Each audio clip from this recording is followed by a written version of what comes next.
Let's talk about Natalie Portman and Israel. Shavinism. Hi everyone and welcome to Shavinism. My name is Yaron Shavit. Today I'm going to do something that I don't usually do on this channel, and I'm going to talk about politics, and specifically Natalie Portman and Israel. Before we go, I just want to say that I had a few people contacted me before and asked me to talk about Israel and the Palestinians and my opinions and all that, and I've avoided it thus far.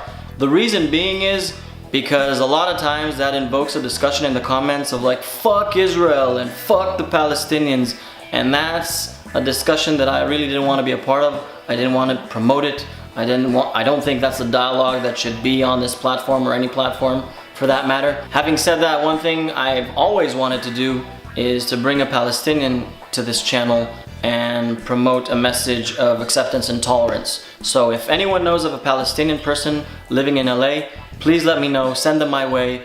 I'll be happy to discuss this with a Palestinian or promote a message of peace and tolerance. Today, however, I will talk about Natalie Portman, an Israeli-American actress who's made some comments about Israel that I want to address. I would like to start off by saying that Natalie Portman is one of my first Hollywood crushes. When she was doing a semester in university in Israel, she was actually staying at the hotel that I used to work in as a bellboy. Though that has no relevance to the story. For those that don't know the story, Natalie Portman was due to receive the Genesis Award, or the Genesis Prize in Israel, and she refused to come and accept the award. Now for those that don't know, the Genesis Prize is a little bit like the Jewish Nobel Prize. Previous winners include Michael Douglas and Michael Bloomberg, and it consists of winning $2 million.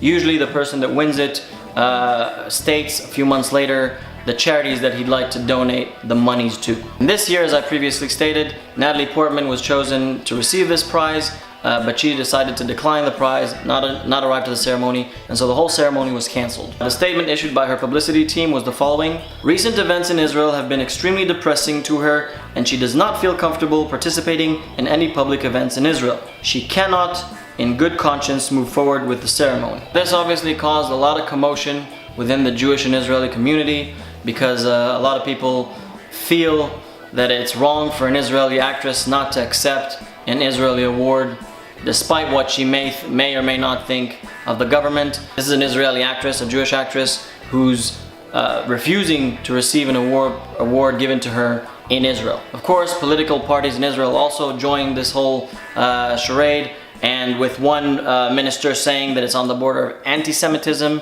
and another one called for her to not let the dark side win, in reference to her role in Star Wars, of course. And one other minister told Portman not to succumb to the BDS. Now, for those that don't know, the BDS is the boycott movement against Israel. And so just to sort of clarify this, people were seeing this as if Natalie Portman was siding with the BDS in boycotting Israel, which naturally didn't go down well with a lot of Israelis. This brought Natalie Portman to release an Instagram post which stated the following: "My decision not to attend the Genesis Prize ceremony has been mischaracterized by others.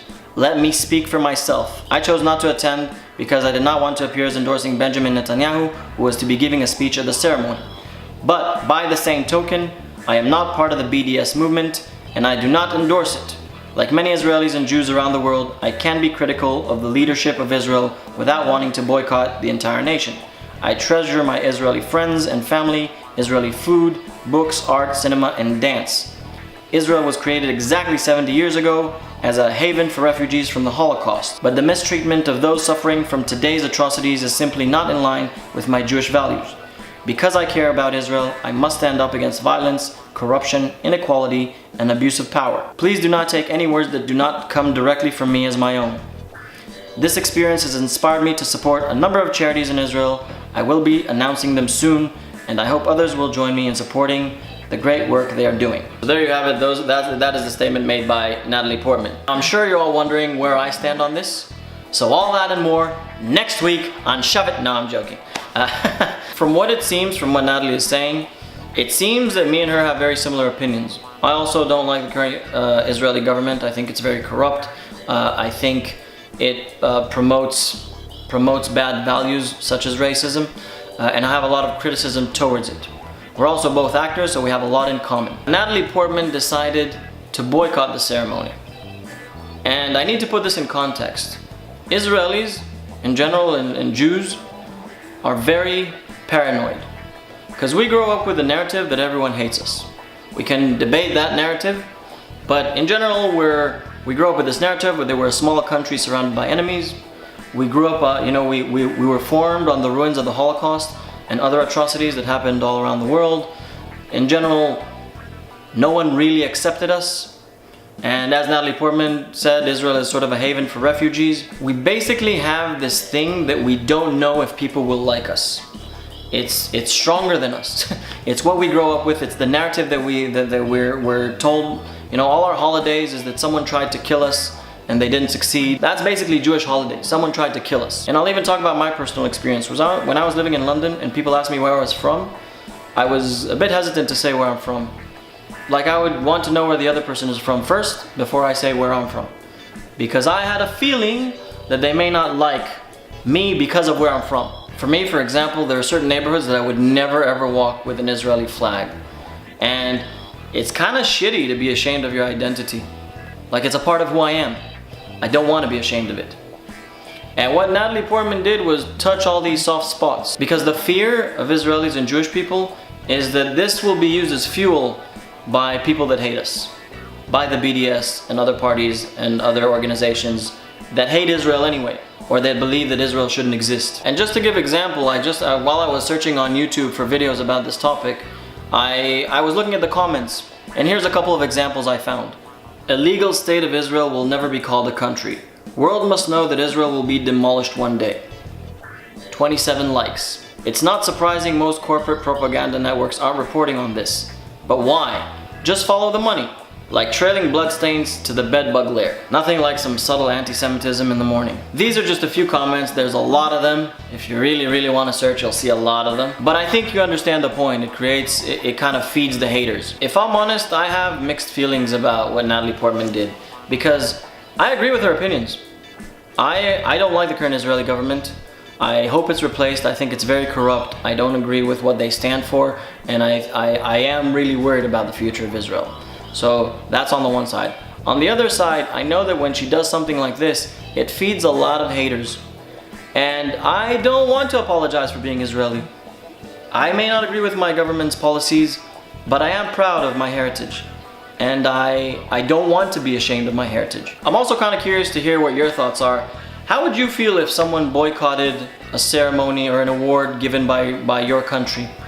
Would it make a difference if that person was a citizen of your country? Would you take offense personally?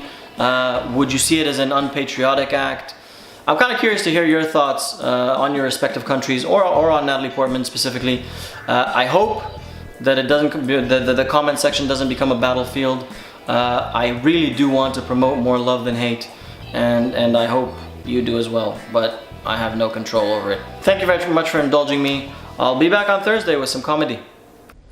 On one hand, you have some criticism towards Israel or the government, and on the other hand, the movie is full with love for the state. Mm-hmm. So where are you on the scale? I think that when you are a citizen who loves your country, it's like your family. You love it till the end, and you also want it to be the best that it can be. And when it does things that you disagree with, you want it to be better and you hope for better.